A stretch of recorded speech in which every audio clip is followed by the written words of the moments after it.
vezes. E abençoou o Senhor a Obed-Edom e a toda a sua casa. Pode sentar em nome de Jesus. Amados, hoje é um culto que falaremos sobre a dracma.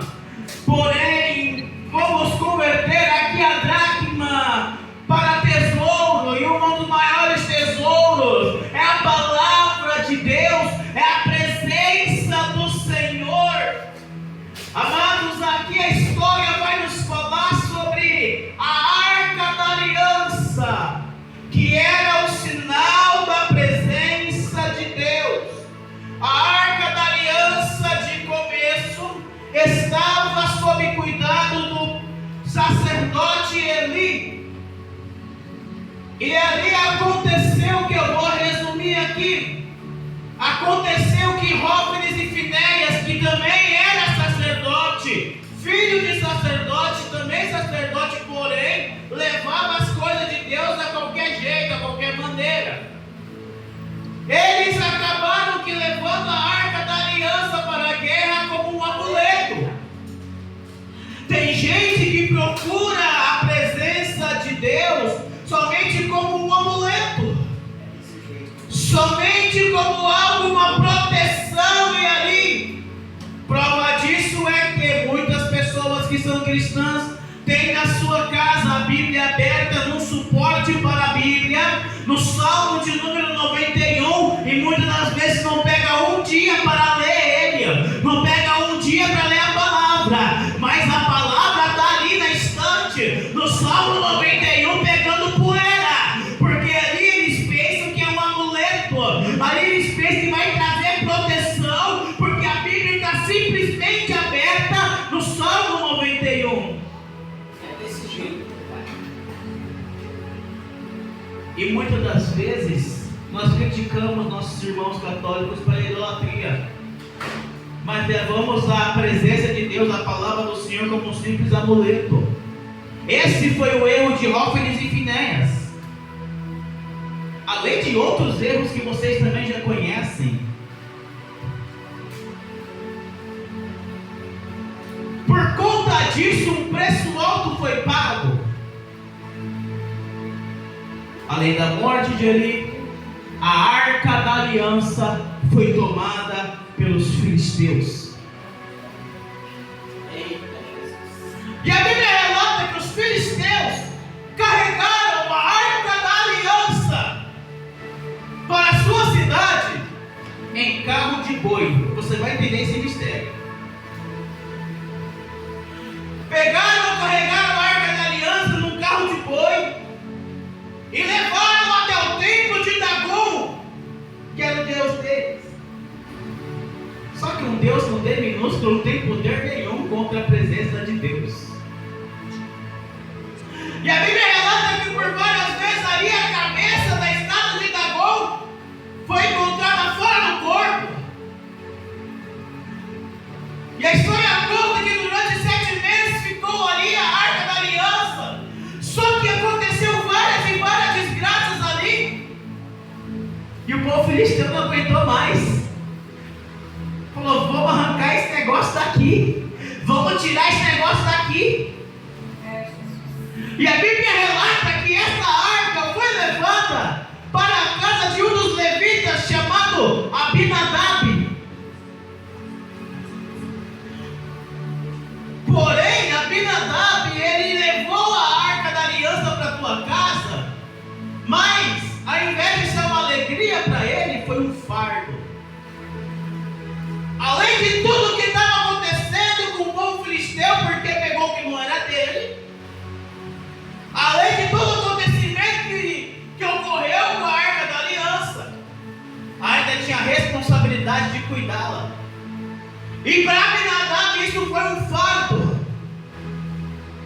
E a Bíblia relata que durante 20 anos a Arca da Aliança ficou na casa de Abinadab. Pergunta: em 20 anos com a arca dentro da casa de Abinadab, quantas bênçãos ele recebeu? Nenhuma. Sabe por quê? Às vezes você está tanto tempo, às vezes eu estou tanto tempo na obra do Senhor, fazendo a obra do Senhor, a vontade de Deus, e não recebemos bênção nenhuma e não entendemos. Mas eu não falto nenhum culto, mas eu prego, eu canto. O que está acontecendo? Não basta a arca estar dentro da sua casa somente. A forma de você cuidar dela faz toda a diferença. Não adianta, como eu falei, ter a Bíblia ali na sua estante se você não lê, não zela da palavra do Senhor. Não basta eu somente ser um pastor, um zelador da casa do Senhor, mas todo dia de culto você fala: já tem culto hoje de novo, tem que dirigir o culto de novo. Tem muitos Abinadabes do século 21, são levitas, são sacerdotes da casa do Senhor, mas fazer a obra tem sido um fardo. Mas estava no lamaçal do pecado, quase perecendo, e Deus pegou e resgatou. Mas hoje em dia não quer fazer nada para Deus, e só reclama. Como o pastor Jessé falou aqui no momento de dízimo oferta, em 2 Coríntios 9, versículo 7, no final do versículo 7, a palavra do Senhor diz que Deus ama ao que dá com alegria. Amados, a palavra do Senhor diz: alegrei-me quando me disseram, vamos à casa do Senhor. Se só de ir na casa do Senhor eu tenho que ficar alegre, imagina trabalhando para fornecer a obra dele. Imagina o Senhor me confiando a oportunidade de ser lá na casa dele. Glória a Jesus. Não basta a arca estar na sua casa. Não basta ter somente a arca na tua casa, mas a forma de você zelar dela vai fazer a diferença. Comece a analisar como eu estou cuidando da minha arca. Será que eu estou negligenciando a arca? Será que eu estou negligenciando aquilo que Deus colocou na minha mão? Será que eu estou negligenciando a dracma que Deus colocou na minha mão?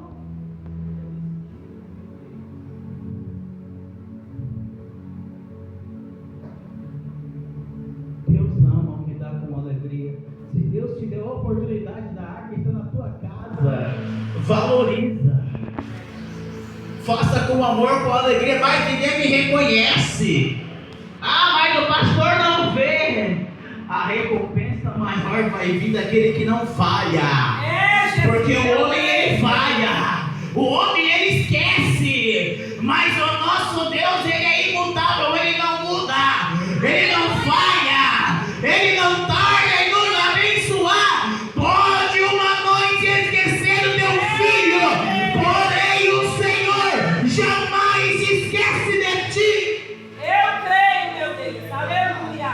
Então faça a obra do Senhor com amor, com zelo, senão vai se tornar mais um Abinadab, velho de casa, 20, 30, 40, 50 anos de casa, vendo os neófitos de 6, 7 meses sendo abençoado. Porque tempo de casa não salva ninguém. Tá achando que porque tem tanto tempo de casa? Eli era sacerdote velho, mas perdeu tua salvação.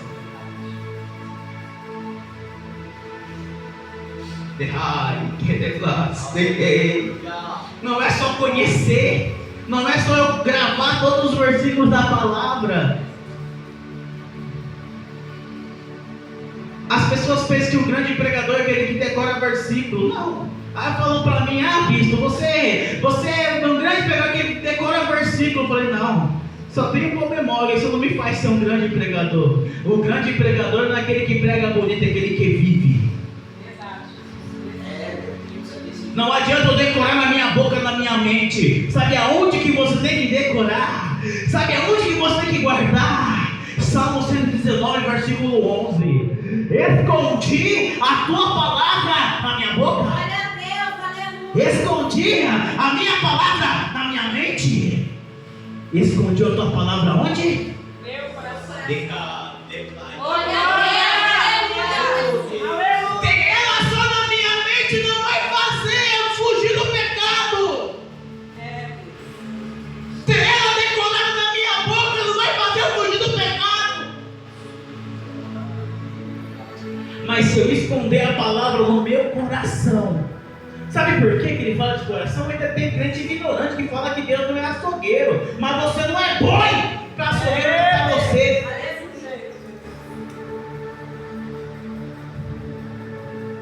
Ele quer assim o coração, sabe por quê? Porque o coração do homem, ele é o quê? Enganoso. Mas quando você fala, meu coração é teu, Senhor, ele transforma. Quando você se entrega ao Senhor, a palavra do Senhor diz em Salmo 37, verso 5: entrega o teu caminho ao Senhor, confia nele e ele tudo fará. Escondi a tua palavra no meu coração para não pecar contra ti.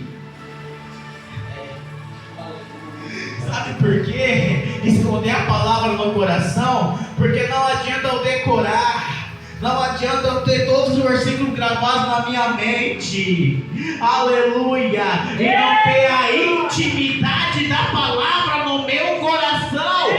Deus, ele quer muito mais do que decorar, ele quer que você grave no teu coração, porque o coração é o canal da intimidade.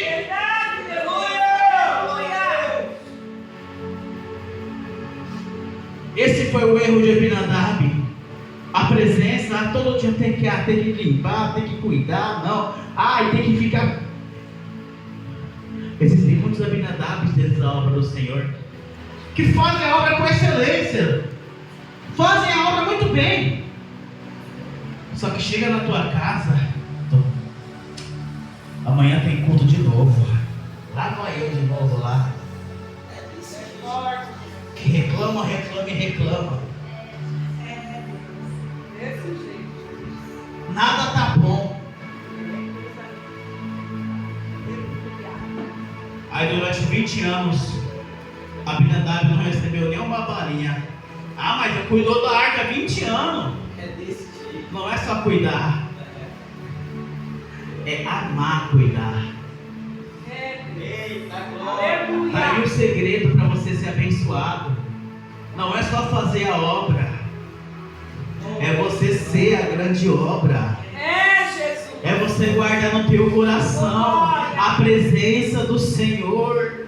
Porque se você se deixar levar pelo teu coração, você vai cair. Se você sentir no meu coração, já tem mania jargão de crente isso. Pastor, eu senti no meu coração de te abençoar. Pastor, senti no meu coração de unir aqui. Eu senti no meu coração e fica nessa. Cuidado. Do homem pode ser os planos.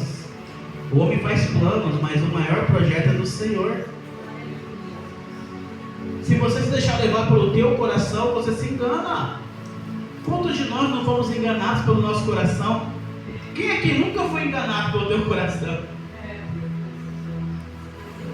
Mas quando a gente entrega o nosso coração para o Senhor, nós nos tornamos gratos. Não basta somente eu ter conhecimento. Ter conhecimento é muito bom. Só que Pedro, na sua segunda epístola, no capítulo 3, versículo 18, diz: antes crescei na graça e no conhecimento que é em Cristo Jesus. A Ele seja dada a honra e a glória, desde agora para sempre. A graça tem que vir primeiro, sabe por quê? A graça é o favor imerecido. Posso ter todo o conhecimento, posso pregar, mas a glória é do Senhor, porque Ele me resgatou, Ele me tirou do lamaçal do pecado. Porque se fosse pela minha vontade, eu nem crente seria, aleluia, eu nem pregador seria, aleluia.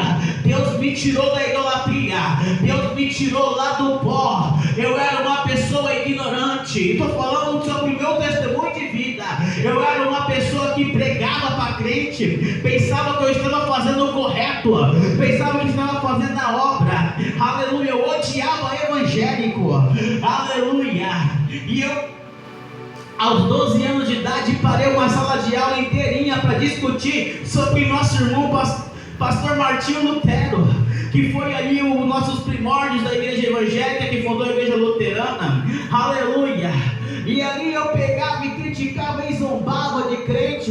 Então, se fosse pela minha vontade, aleluia, pelo meu querer naquele tempo, eu estava de malas prontas para ir para o seminário virar padre. Mas Deus me resgatou, Deus trouxe, aleluia, a minha mãe, pastora Sueli, lá do outro lado do mundo, lá do Japão, já crente convertida e batizada. Uma mulher que quando eu vi ela a última vez aos 5 anos de idade, era alcoólatra, era viciada em cigarro, era viciada na bebida.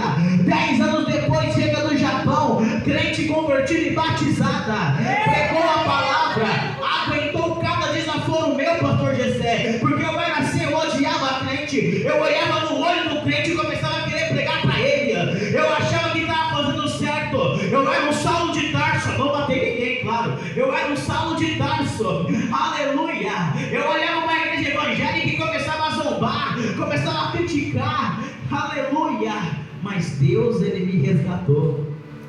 Então por que eu vou pegar e falar, eu tenho todo o conhecimento do mundo? Não, mas a graça me alcançou primeiro. Antes de eu ter o conhecimento, pastor Gessé, a graça me alcançou primeiro. Oh, glória!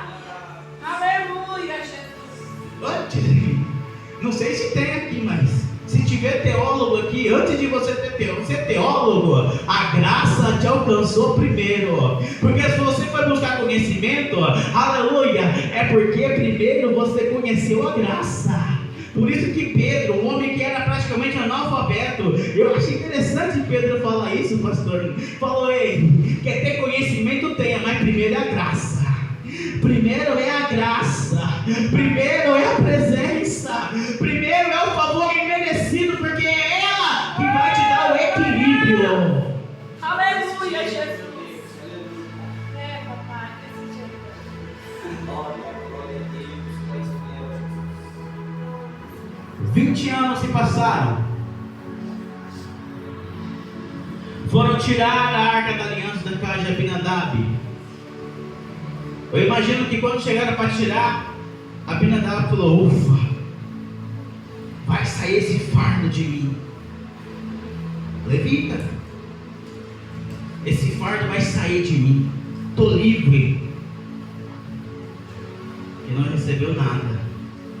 Só que outro erro, lembra lá no começo da pregação, quando eu falei, presta atenção, quando eu falei sobre os filisteus? Quantos filisteus levaram a arca da aliança quando o povo de Israel perdeu a guerra? Aonde que eles levaram? No carro de boi. Você vai entender agora. Davi pegou e mandou montar um carro novo. Não, pastor, mas é um carro novo de boi. Só que a arca da aliança não é para ser carregada em carro de boi. A arca da aliança tinha 2 hastes, que era para 4 levitas carregar ali, aonde? Nos ombros. Ninguém podia tocar na arca. E quem carregou a arca e carruagem foi? Os filisteus. Mas a Davi mandou fazer um carro novo. Davi mandou fazer um carro novo. Tem muita gente pensando que está fazendo a coisa certa para Deus e tem adaptado a igreja com o mundo. Tem gente carregando a arca, pastor Gessé, em carro de boi. Tem gente colocando, mas é carro novo, ou seja, mas precisa para ganhar jovem, mas precisa para fazer isso. Deus conhece o meu coração. Oh, Jesus! Deus sabe que eu estou fazendo isso para ganhar a alma.